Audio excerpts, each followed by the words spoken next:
The War of the Ninepenny Kings, they called it. But I never saw a king, or earned a penny. After the war ended, I heard it all started when an exiled royal bastard raised an army of sellswords, and the rightful king sent his own army to stop an invasion. Sounds simple, the way the maesters tell it. But an army isn't like a dog that comes when you whistle. The king calls on great lords, who call on lesser lords, who send out their captains to round up all the peasant men on the land the lord claims to own. If the lord is wise and generous, his new soldiers are given steel swords and wooden shields to fight his battles. Most of our army fought with sharp sticks.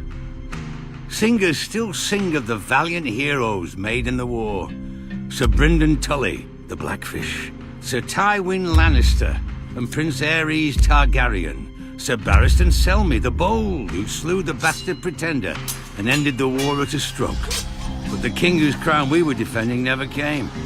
He mattered too much, I suppose. His hand commanded the crown's armies and died valiantly in his son's arms. Or so the singers say. I never saw that either. I did see the soldiers when they came to our village. They declared I was too young to fight, but my brothers and friends were all going and I wouldn't be left behind. My oldest brother said I could be his squire, though he wasn't a knight, just a potboy armed with a stolen kitchen knife. He'd never need it. I saw him collapse on the march from fever, along with many from our village. I saw our shoes fall apart on the road, our clothes rot off our bodies, and half of us shitting our beds from the sickness and fear. And then we got to the war. In the stepstones, I saw a mace cave in my last brother's head. I saw the lord who led us there cut down, and some other lords shout that we were his now. One day I looked around and realized all my friends and kin were gone. I was fighting beside strangers under a banner I'd never seen. Didn't know where I was or how to get home.